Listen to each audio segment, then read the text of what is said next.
Dojo found.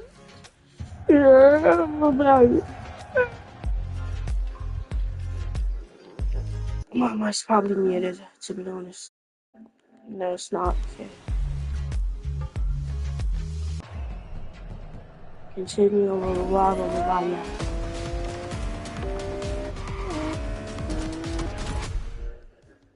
I barely have any cars.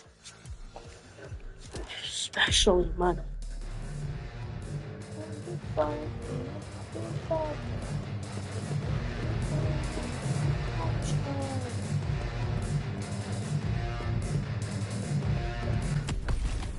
Yo, chat, what should I buy?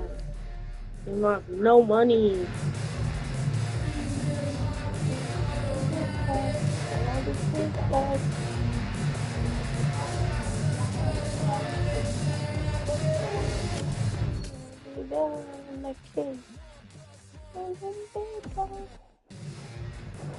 I could have bought that.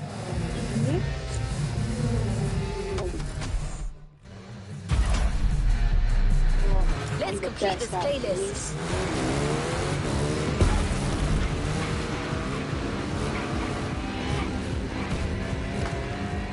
My mom says I'm gonna speak of my wheels.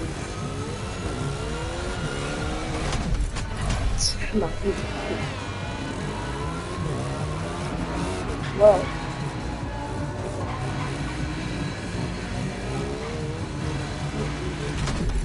Dang it.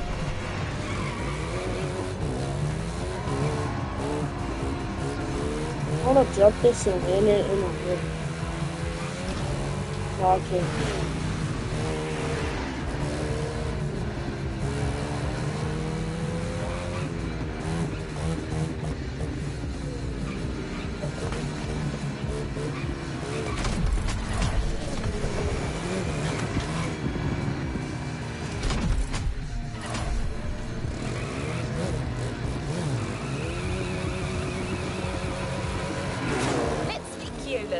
Hawaiian born and raised, he knows these lands like the back of his hand.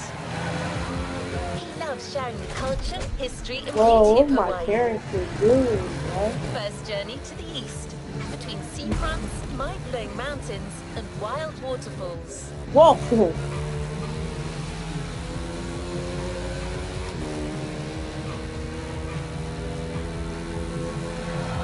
One hand Willie, bruh.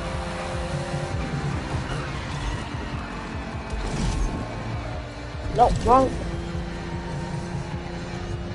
I want to do the Harley Davidson.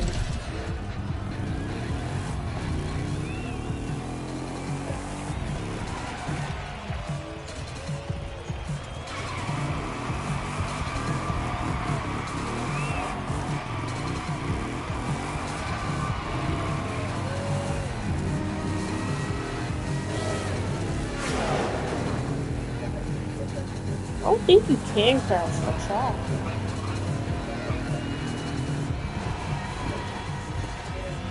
Fall back. It's far too far back. It's too heavy. That's not good. It's like the logic. Y'all behind, not y'all.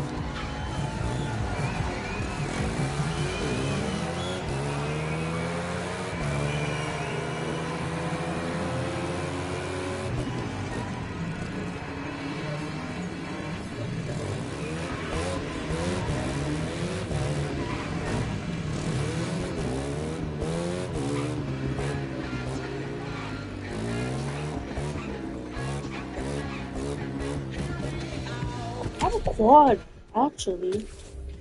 I just forgot about that. I just don't like the quad. I have to upgrade it, customize it.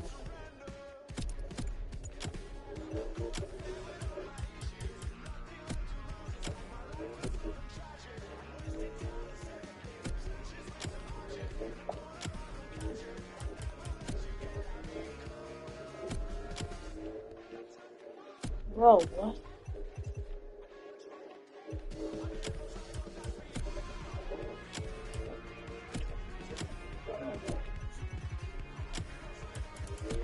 Bro, this sucks. I don't like this car, bro. It's stupid. No, that's not right. That's not everything. Ooh, wait.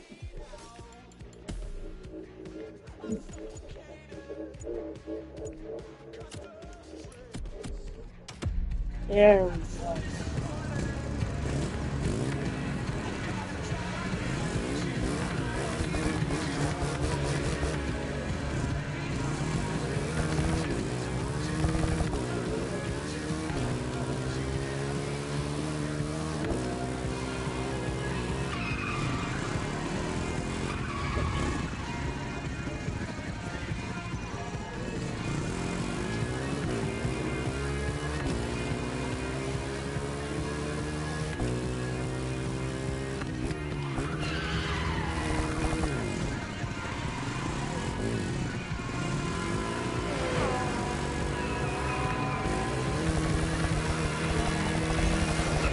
Good shot.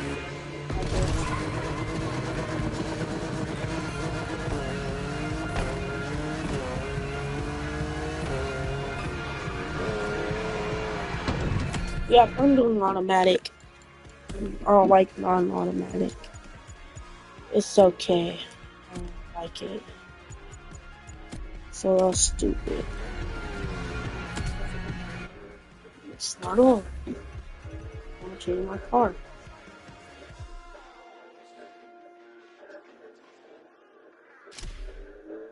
I like the Supra though.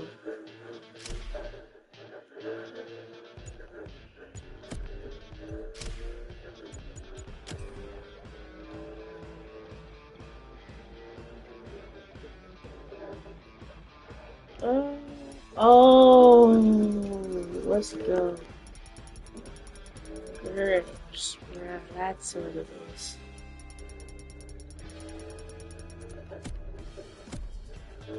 There we go. Let's go. I think I can lift it.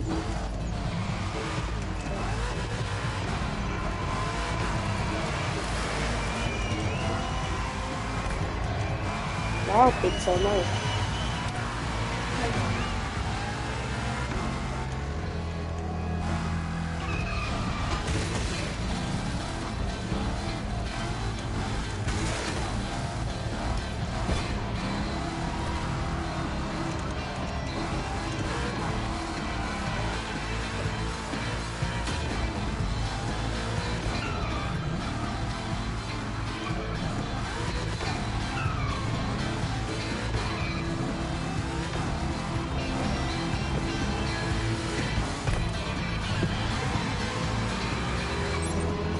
Yeah, that didn't work, so I was waiting.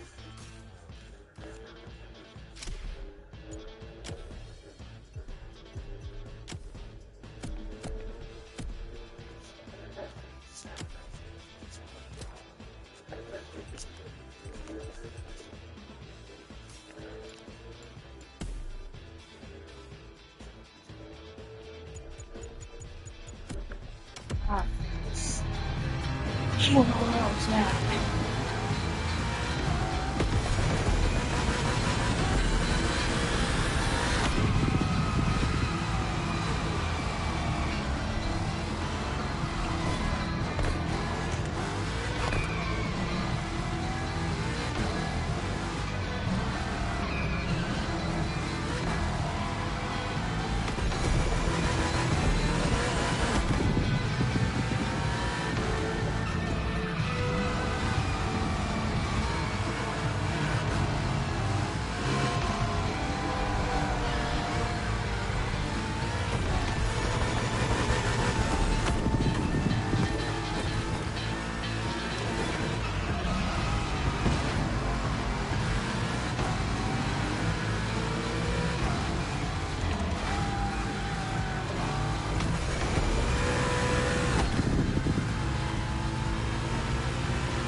the next objective.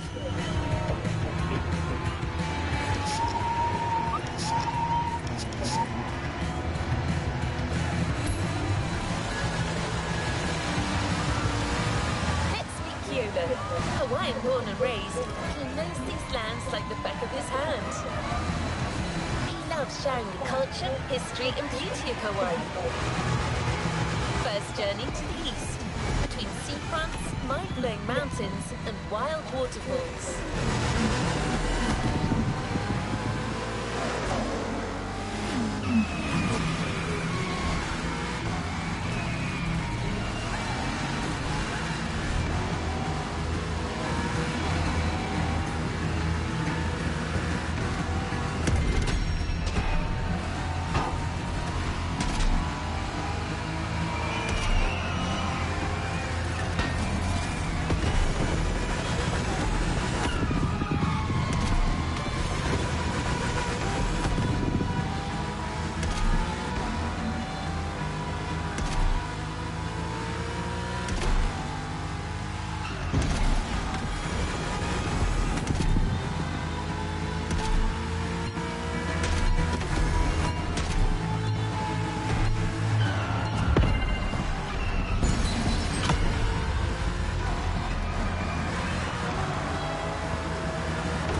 Oh no.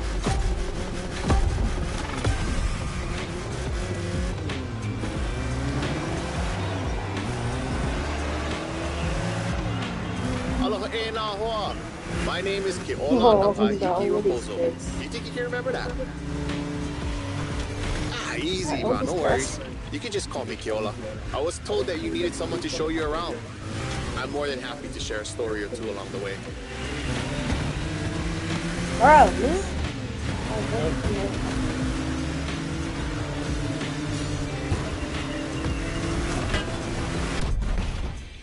Bro! Oh, God, me started.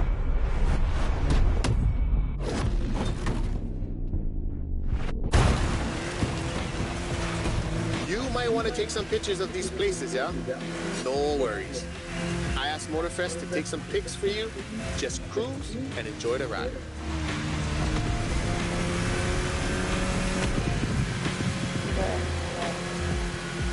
That's one idea.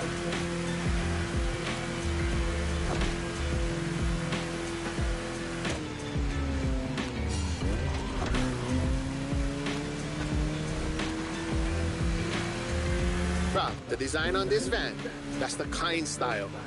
He's a local street artist that always sets the mood for the sandy beach over there.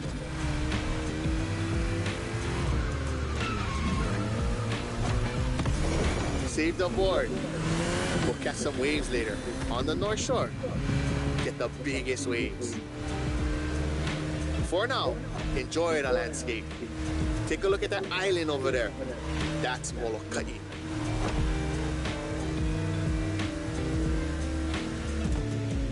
Ko Hawaii Pai'aina, or the Hawaiian Archipelago, was said to be pulled up by the magical hook of Maui.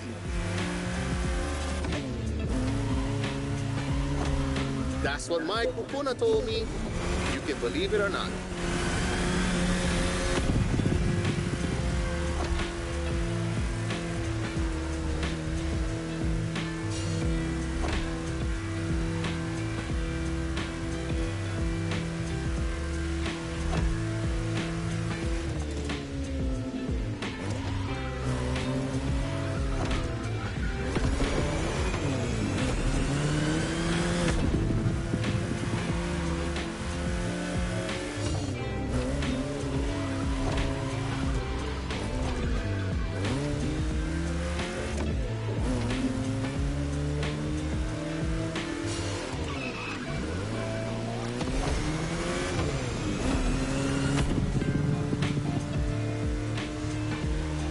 The Coconut Resort is just in front.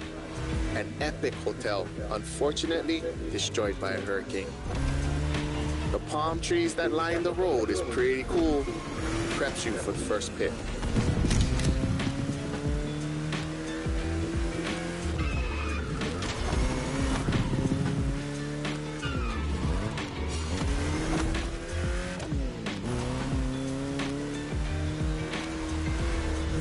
First place. What's crazy is that the other guy has a big motorcycle and still 6th place. Like 1,000 a motorcycle out of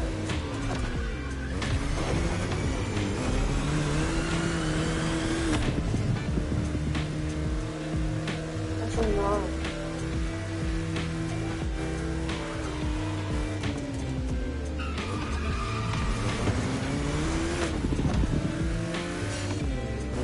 Oh my god, they're old.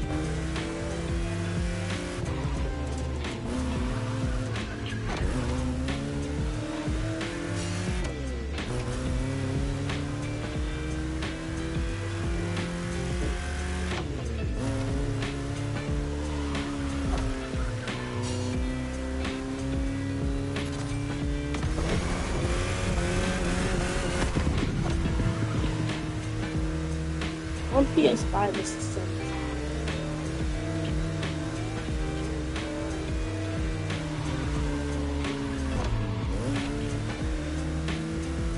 You know, I think no. It's only on PS5.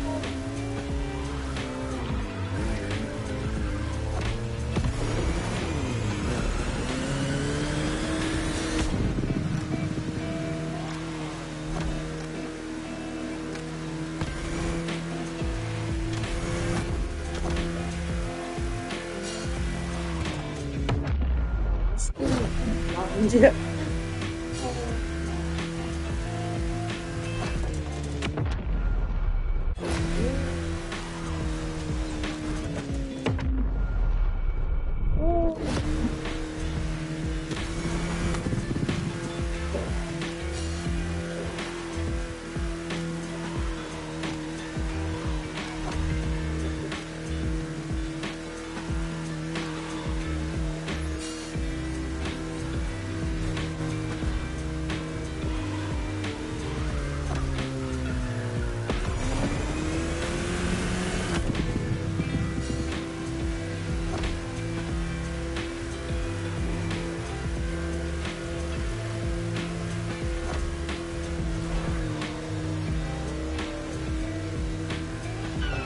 Another landscape, another photo. There we go. Elvis Presley. Hola un poco. Nah, niña. Just another mountain range? It's actually part of a volcano. We're going that way. Easy, easy. It's been sleeping for 2.5 million years now.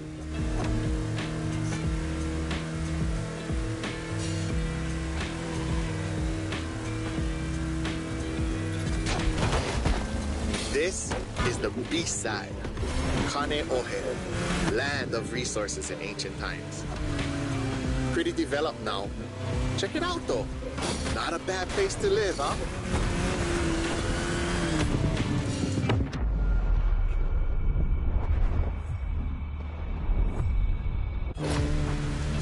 There.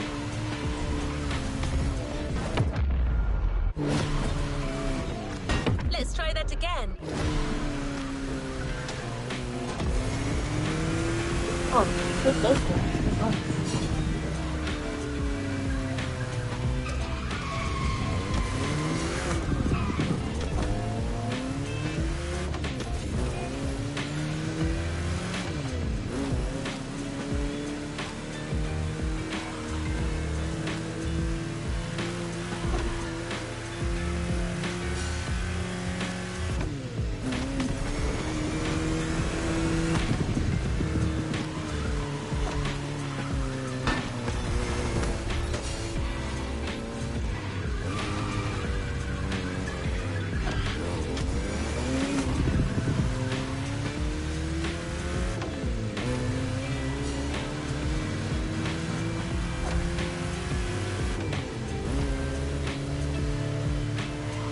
Oh, check out Manoa Canyon. That's my favorite part of the trail. Cliffs with waterfalls, so peaceful. Right time to recharge your mana.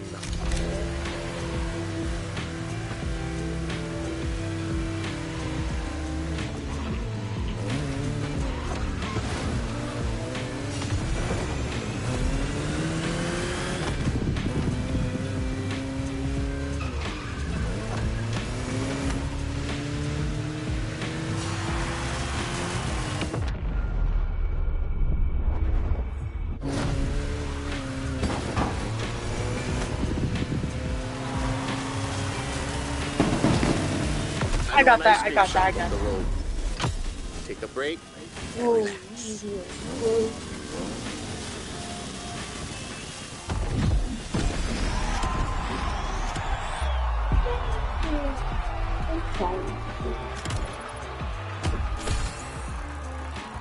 I'm guessing it's gonna get me the card, even though I don't want it.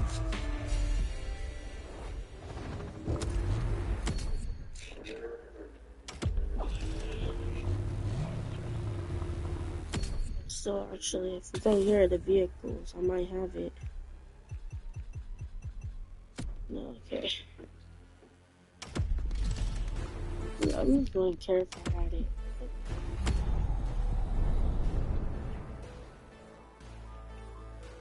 Where's the BMW? Okay.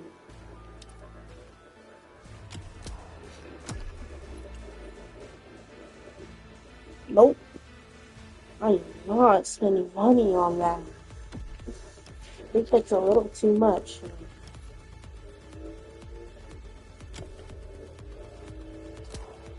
Oh, oh, huh?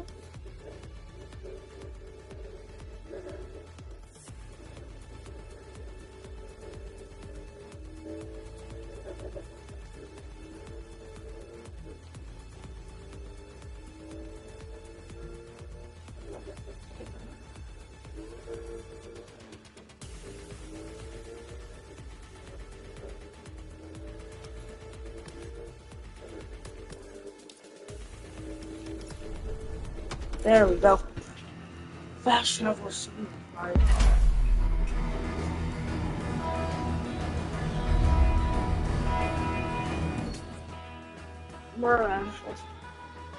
Brother. Who are you? Spend a nickel on that.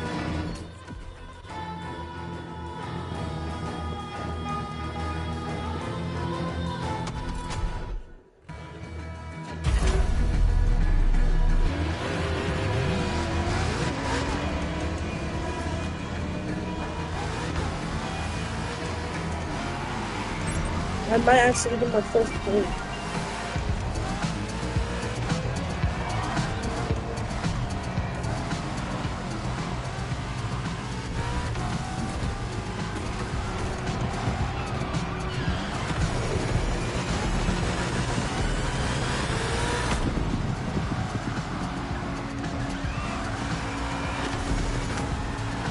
I have to take first aid. Except for that.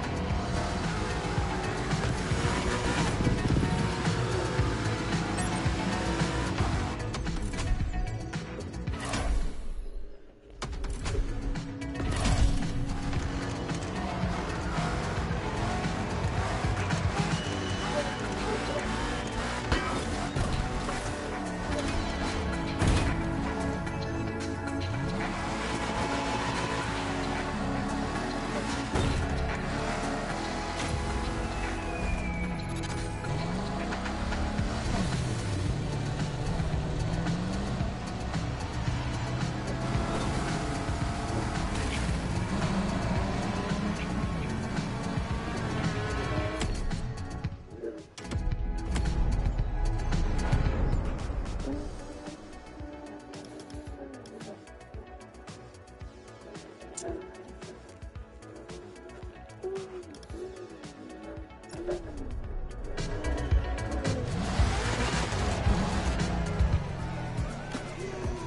not this place today.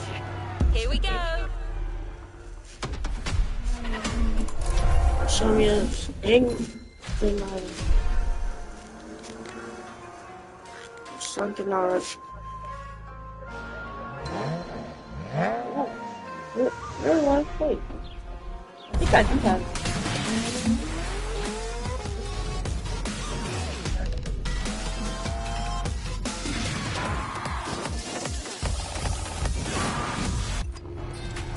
Yep, I have it.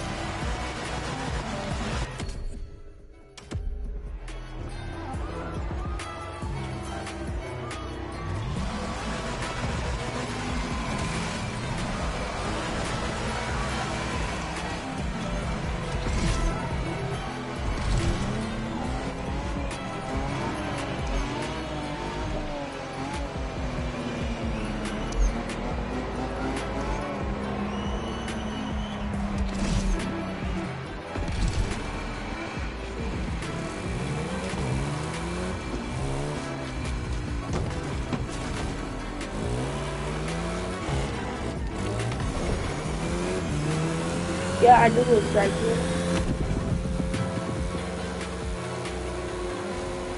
Well,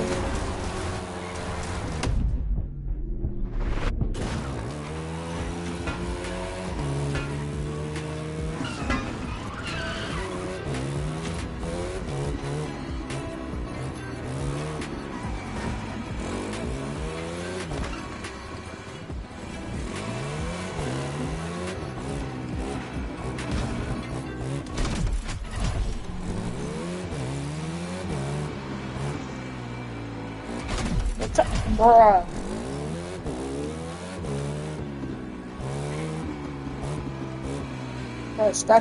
Touch. Yeah, it's the break.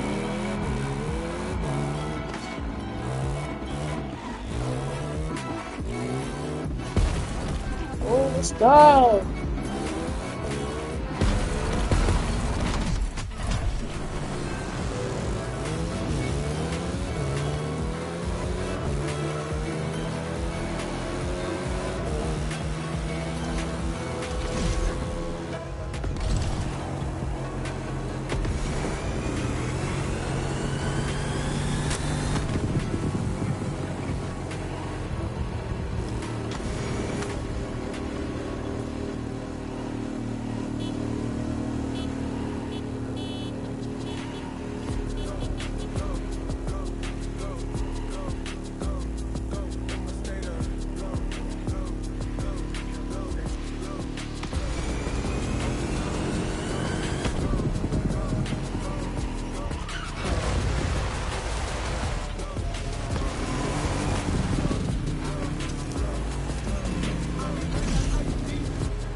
this time.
It's like it never happened.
It's not that good.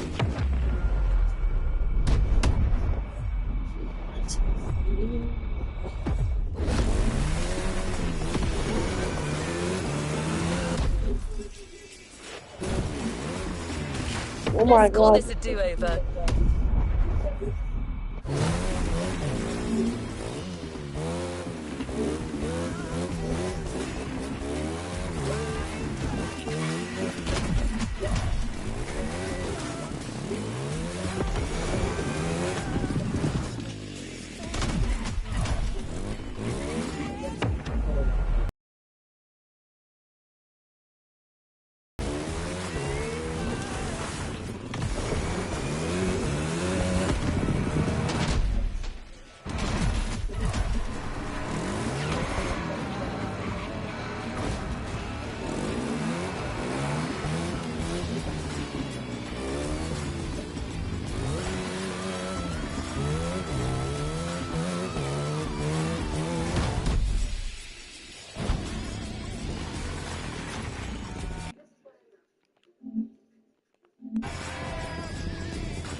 Started. I want to backflip half the an hour quad. into the up. I want to backflip the Up quad. the hill, guys, like just zigzagging my way up like a think little it's too goat slow. path, like really going up the mountain. And I was like, when is the finish coming? Or like, when is the end of this hill? And he's like, oh man, you're not even halfway through. And I'm like, how is this possible? That's hard endurance. I don't think I guys and girls, can. my name is Becky Evans and welcome to Motorfest podcast. Brought to you by Red Bull and Ubisoft's iconic game, The Crew Motorfest. Now this is the podcast where I get to chat to some of the world's finest motorsport athletes and dig into their passion for all things speed, wings and wheels. And if you haven't already tried it, you can actually listen to the podcast whilst you're playing the game. Today I'm going to be chatting with the professional motorcycle rider Manuel Lettenbichler. He's one of the very best in the world and he's an absolute champion. Born and raised in southern Germany where he's currently based, Manny has been competing for Red Bull Racing Factory since 2016. Following in the footsteps of his father Andreas Lettenbichler, who was a highly successful KTM racing athlete who was top 3 in the world. Manny got his first trial by age 5 and at age 16 he was the youngest rider to ever complete the Red Bull race, which is a one-day race which is actually the most difficult in the world. He was Super Enduro Junior Champion in 2016 and since then he has brought home the Hard Enduro Championship 4 times. If you don't know what Hard Enduro is, this is a sport where you actually tackle the most extreme terrain. We're talking rocks, we're talking mountains, we're talking off-road in its most extreme version. In 2023, Manny made history by completing the first perfect season in the FIM Hard Enduro World Championship. Now this is a feat that's only been completed by Manny and Max Verstappen in motorsport history today. So is it luck, talent, or is it a bit of both? Let's find out. Manny, welcome to the show. Thanks. Stoked to be here. So whereabouts in the world are you right now? Just in Salzburg right now in Austria. I'm actually spending a bit of time now at the Performance Center of Red Bull because I torn one ligament at the second last round of the World Championship and trying to keep myself busy with something else than riding, let's say it like this. It's been a while since I've seen you. I think the last time was, what, Goodwood in about 2018? Yes, Goodwood, 2018 I think. It's been actually a while. I wanted always to come back again because it's such a cool motorsport festival and there's so much stuff going on and it's been a while when we went for sure, but stoked to see you again and talk hopefully about some cool stuff. Let's jump right in. If you could be a car, a plane, a boat, or a motorbike, which would you be? No way. I think like a plane probably, but like a cool plane, you know, maybe like a fighter plane or like a stunt plane could be pretty sick. I was like doing one flight one time with Red Bull, like in a stunt plane, and it was so cool. Like it was probably one of the best experiences I ever had. Because we just went like doing loopings, like all of these lowers, like really jumped straight into it, and I even could fly the plane. So wow, yeah, it was quite a cool experience, and I think we're so used to the dirt and the ground that I think to be a plane, like being my flying front wheel around up. wherever you want, I think is like It's not pretty too cool cool. idea having had. Is that something that you've always been into, you know, like to go from riding bikes, getting into hard enduro, it's quite an extreme sport. Like, what made you get into it in the first place? Sure, over my dad. I got into the sport because at the end I used to be one of the best riders in hard enduro. But I more or less grew up with riding bikes, you know, like he always used to be a trials rider and hard enduro guy. And I got my first bike when I was 5, and from then on I was actually motivated at the beginning because we had like a big farm back home with like a couple of horses. As a kid, you know, you just want to be outside, hang out around with your friends, and then one day I'm like training on the motorbike. I did like a rock, which was like 30 centimeter high, like more or less nothing basically. But it made me so excited to like push myself in the sport and like trying to get better in it. And after this, I was really like hyped up and like hooked into like riding dirt bikes. And yeah, a couple of years later, we're here, we're one of the best in the world, and talking about motorsport. So like pretty freaking excited. No, it's super cool. I mean, do you remember that first experience of completing maybe a trail or something like that, and you were like, you know what, this is what I'm born to do? Not at all. I think. People already as a kid have this like, they ride and they're like, okay, one day I'm going to be a professional dirt bike rider or whatever.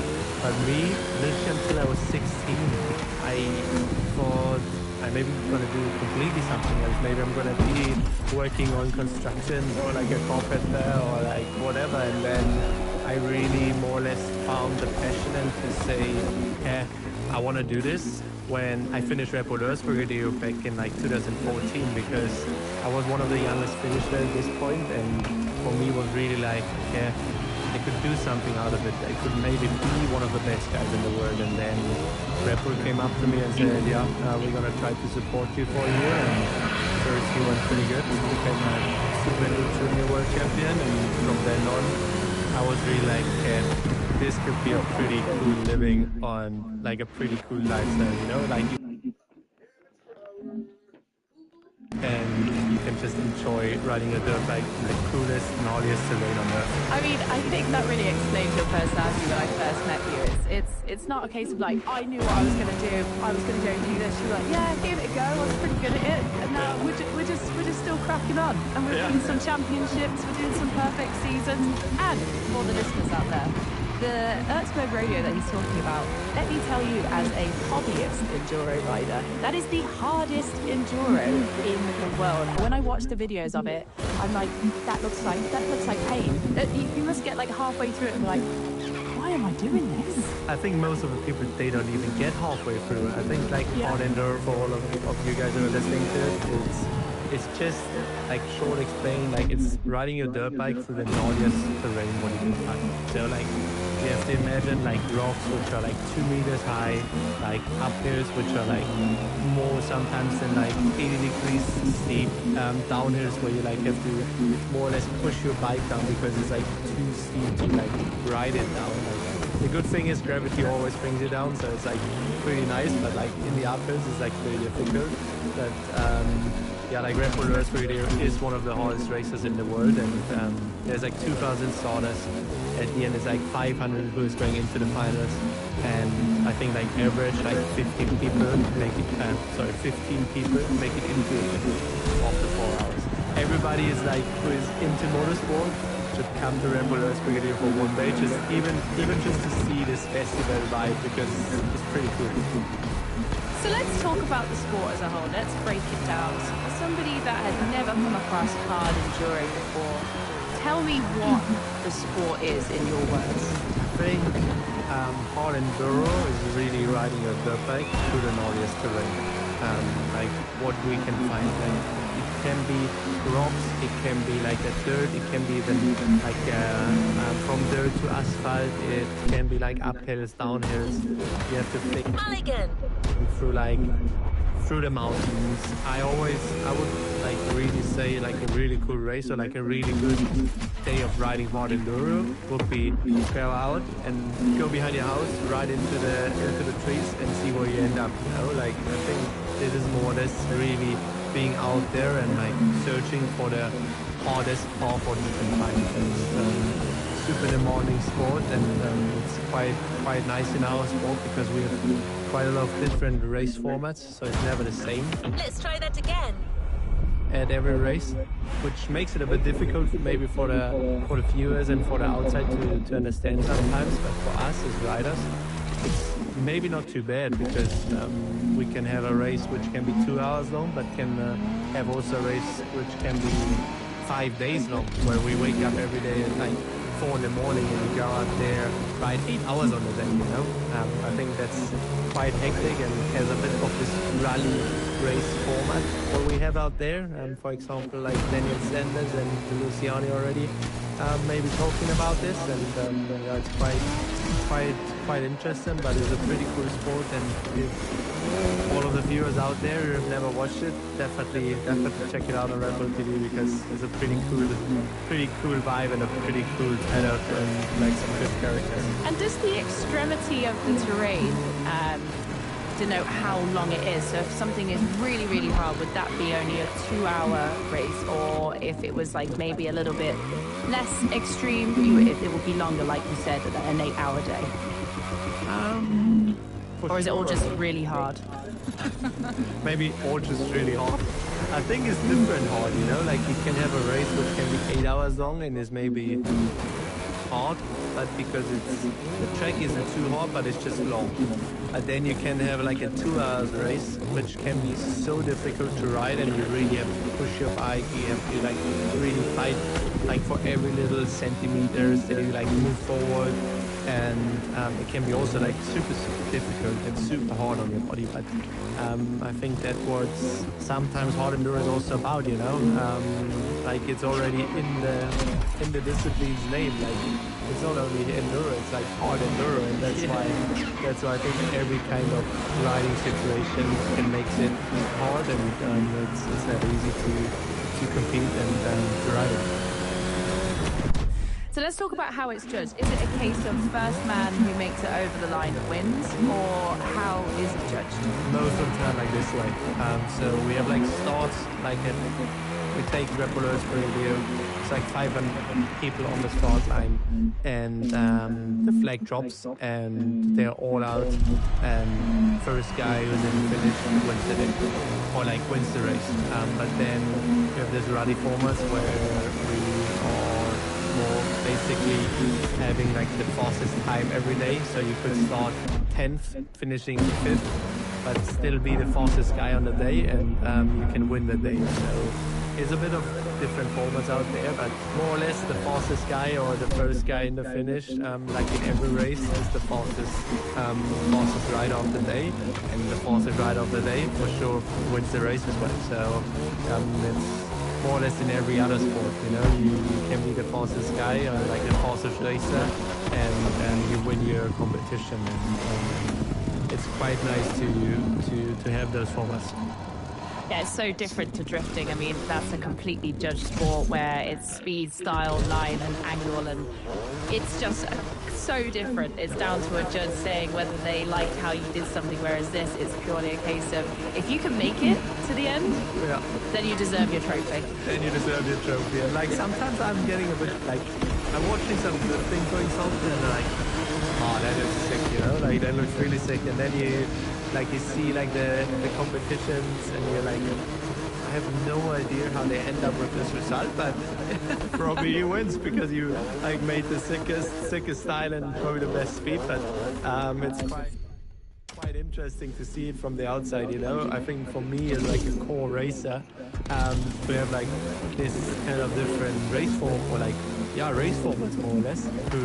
There's like other disciplines or like other things who are really decide who's going to be the winner of the day. I think it's super cool to see. Same thing with like freestyle motocross, like it's same thing, speed style and like I'm not sure sway or something like that. Basically, but it's pretty interesting, and at the end the judges are going to make a pretty good job with this. It's not like other disciplines in motorsport where you have to have a license or you have to have completed X amount of other races before you can compete at this level. I could literally rock up with my bike and give it a go, right? Definitely. Like if you're keen and if you're excited enough to like sign up maybe for Red Bull Earth for example, it could be super easy, you know, like I think that's why our sport is so accessible also for everybody, because we for sure race like world championship races, but we also have like these amateur classes in some races, and at Erzberg, like more or less everybody can show up and say, hey man, I saw this crazy race, I'm gonna sign up and gonna give it a go. And it's pretty cool to say this, because there's not a lot of motorsport sports out there who can really do this. So if I got a notion one Saturday afternoon, you could end up seeing me on a hard enduro course. Yeah, sure. Just open up a Red Bull, maybe thinking about it. Could be a really nice sport to do Red Bull Erzberger next year. You never know, maybe we're gonna see Becky Evans ripping around on Red Bull Erzberger. The vehicles. Let's talk about your current competition bike. It's the KTM 300 EXC. It's a two-stroke 300cc, and you describe it as, a light bike. It's aggressive, it's snappy, it's soft, way more than a four-stroke, for example. So for you guys out there, you're actually riding a two-stroke. What does that mean for the listeners who have never ridden a bike? I think for the listeners who've never ridden a bike, so it's like in motorsport, two-wheel side, there's like this four-strokes engine and this two-strokes engine, which is already like probably the biggest differences. And like a two-stroke bike is, like I already explained it, like you said, is a bit more like this lighter feeling, is a bit like aggressive, so it's also a bit more difficult to ride, but then also for us, because we're riding so technical stuff, it gives us like this good feeling about riding, because we need sometimes like this aggressive like clutch moment on like gas control to like really make up like a 2-meter step, you know, to really jump up there and like having like this snappy feeling on it, which is super nice. And I think I wouldn't say that it's like a tractor, but it has like this dragging feeling a bit more than like a two-stroke, so it's a bit easier to ride. And for us, this just light feeling, it's super important, because you're out there working really hard through just to get to the finish. So yes, like your main competitor is already also the track. So I think that's a difference compared to like the MotoGP guy or like a motocross guy. So we really fight already the track, and then we have to fight the competitors as well. And then it's nice to don't have like a heavy bike or like a heavy feeling bike. So that's why most of the guys and myself are on a two-stroke, and I hope we can try a two-stroke for many more years. Yeah, I think that's really important. I mean, obviously, when you're riding enduro, there's a lot of sort of getting on and off the bike, and being able to pick it up as well. Yeah. And I know from riding four-strokes, they're really quite heavy. So if you're doing a longer course, the two-stroke is definitely a lot easier to pick up and just keep riding on, so you don't use up all of that energy reserves. I was about to ask you, can you describe the look, the sound, the smell, the feel of the bike, and obviously the suspension there, that is such a core component of the feel of the bike. I think a chainsaw exactly sounds like a two-stroke KTM. It's like, you just like start it, it's just like, it's like quite noisy bike, but like quite high revs as well, which is pretty cool. But our bikes are quite soft, like I said, so suspension is pretty soft. But then also one of the main components, which is super important, is as well tires, which are super soft, and we ride with like a mousse gummy, which is more or less just like a bit of foam inside the tire, so we don't use air, so we can't get any puncture. So if you're out there on the rocks, which are super gnarly and like super sharp, we never can't get a flat. So that's super important for racing. That's why we use like a mousse, just to save it of that, and we can really go soft with it. So it's like sometimes people push my tire and you almost can push it onto the rim because it's that soft. I didn't know that. I didn't realise, because I did think to myself sometimes, I was like, surely people get punctures, but you just completely answered my question there. Thank you. How do you think that your tastes and your needs for what the bike can do for you has evolved over time? Has hard enduro got harder? Definitely got way harder. Like, if I'm thinking now, all the technical parts on my bike, all the tires, all the suspension, there's so many parts which are developed now, let's say the last 15 years.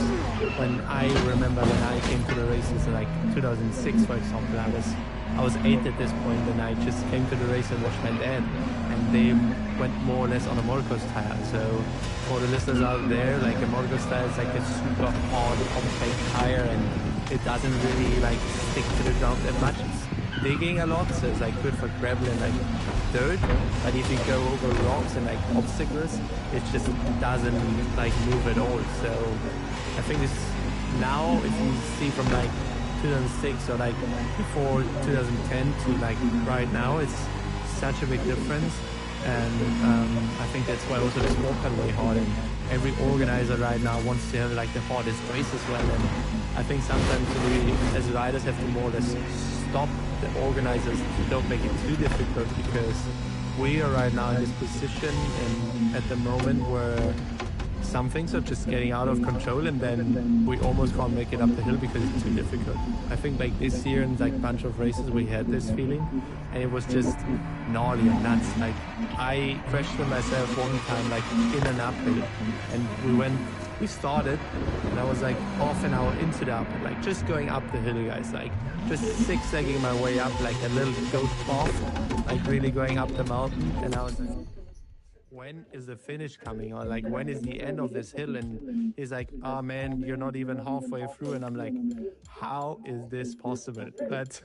That's hard enduro, I would say. Like you were saying, the trails are getting harder, like the sport itself is evolving. Like, are you having to refine your bike to keep up with the demands? Definitely, we have to refine our bikes. Like our bikes right now is one of the most important things as well. If the bike setup is not on point, you can't be there and win a race. Like everything has to work.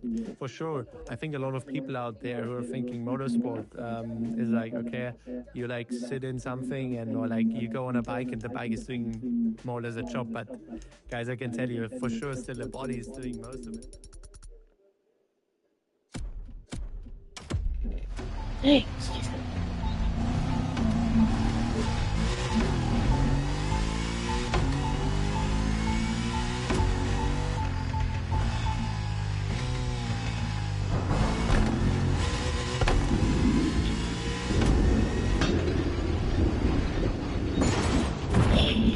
I need to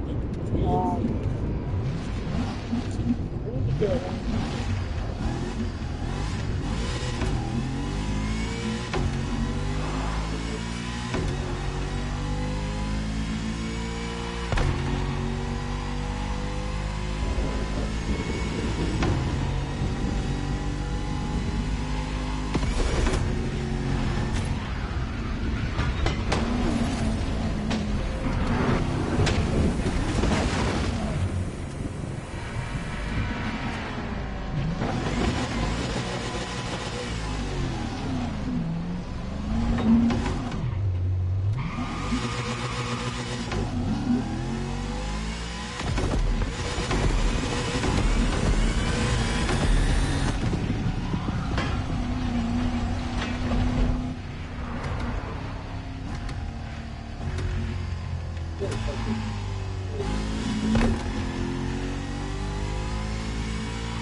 My car's not starting.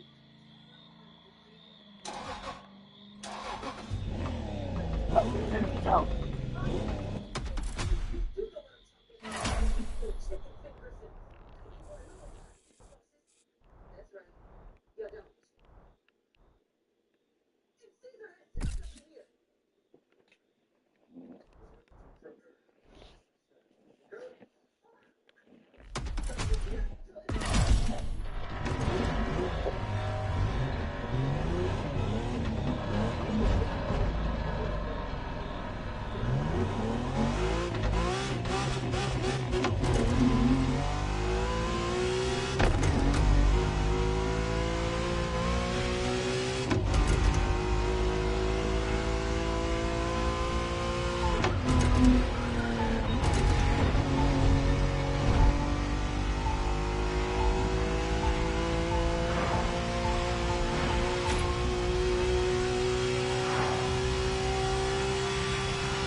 Right, Caesar.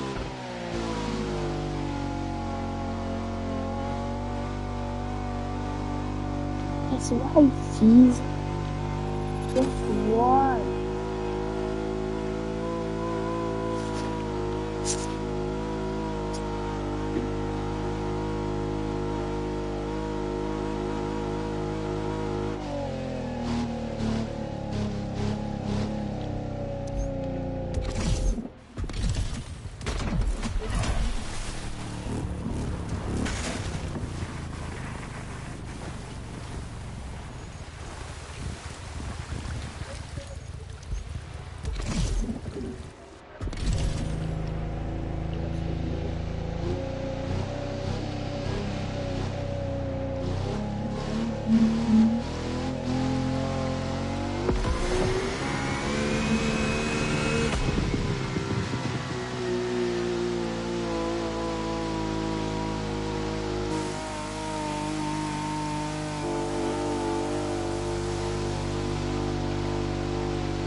Come on, this one.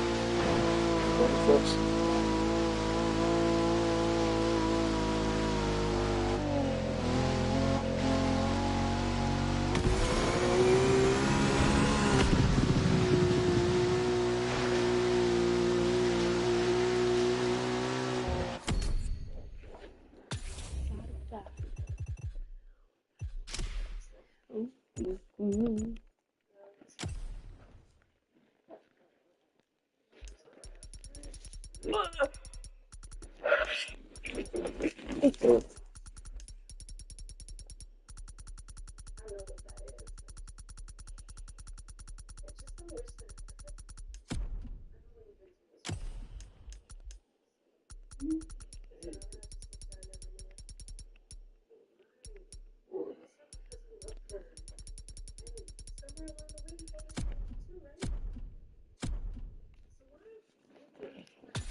Bye.